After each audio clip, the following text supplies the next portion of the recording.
Morning বন্ধুরা, আবারও তোমাদের সামনে একটা নতুন ভিডিও নিয়ে চলে আসলাম। ভিডিওটা ভালো লাগলে প্লিজ চ্যানেলটিকে সাবস্ক্রাইব করে দিও আর একটা লাইক করে দিও। বন্ধুরা, ভাদ্র মাসের শেষ হতে চললো। আশা করি তোমাদের সবার ঘরদুয়ার ঝাড়া কমপ্লিট। আমার কিন্তু এখনও ঘরদুয়ার ঝাড়া কমপ্লিট হয়নি, তাই আজকে ঠিক করলাম আজকে আমার এই আগোছালো ঘরটাকে একটু গোছাবো। ভাদ্র মাসের সব কিছু রোদ্রে দেবো আর একটু ঘরটা পরিষ্কার করব।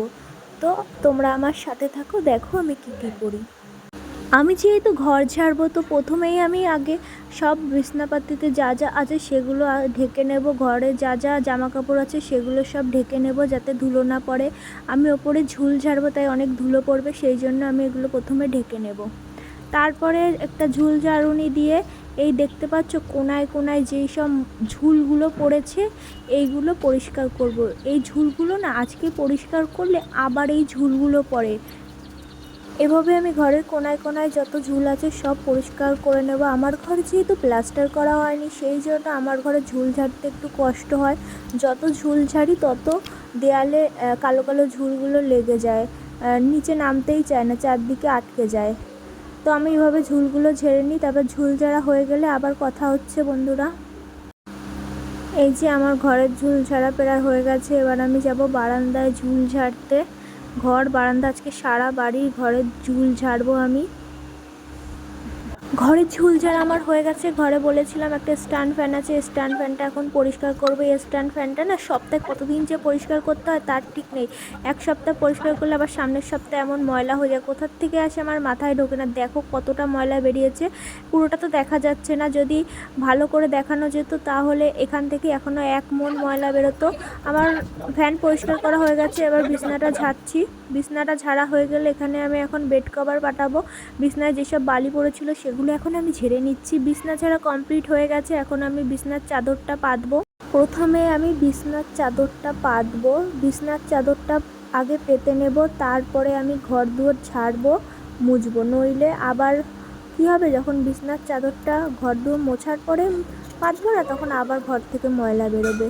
তারপরে আমি যাচ্ছি ঘরে যা নোংরা হয়েছিল সেগুলো সব পরিষ্কার করতে। এই কোনাগুলো ভালো করে পরিষ্কার করে নিচ্ছি। তো এবার খাটের তলটা ভালো করে ঝেড়ে নেব।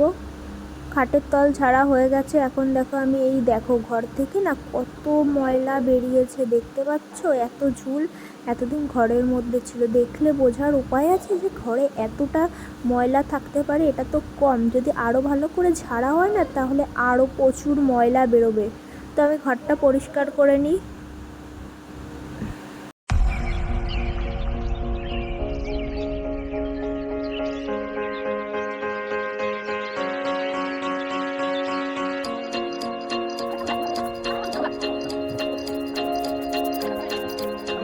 এদিকে শাশুড়ি মা এসে বারান্দাটা মুছে দিল। এখন আমি ঘর মুছবো। আমার ঘর ঝাড়া কমপ্লিট হয়ে গেছে। এই যে এখন আমি ঘর মুছছি।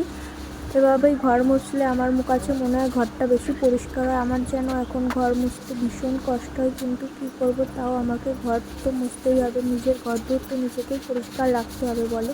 তো বন্ধুরা, ভাদ্র মাসে আমার তো ঘর দুয়ার ঝাড়া কমপ্লিট, কিন্তু তোমাদের কার কার ঘর দুয়ার ঝাড়া কমপ্লিট হয়েছে অবশ্যই এসে কমেন্ট করে জানিয়ে যেও। দেখো আগে ঘরটা কেমন লাগছিল আর এখন দেখো ঘরটা কেমন লাগছে, একটু অন্যরকম লাগছে। তো বাই বাই বন্ধুরা, এখন আমি একটু বিশ্রাম নেব। ফ্যানটা ছেড়ে আমি খুব হাঁপিয়ে গেছি, মা গো মা। এবার একটু শান্তিতে শুয়ে নেব। বাই বাই, টাটা, দেখা হচ্ছে আবার অন্য কোনো ব্লগে।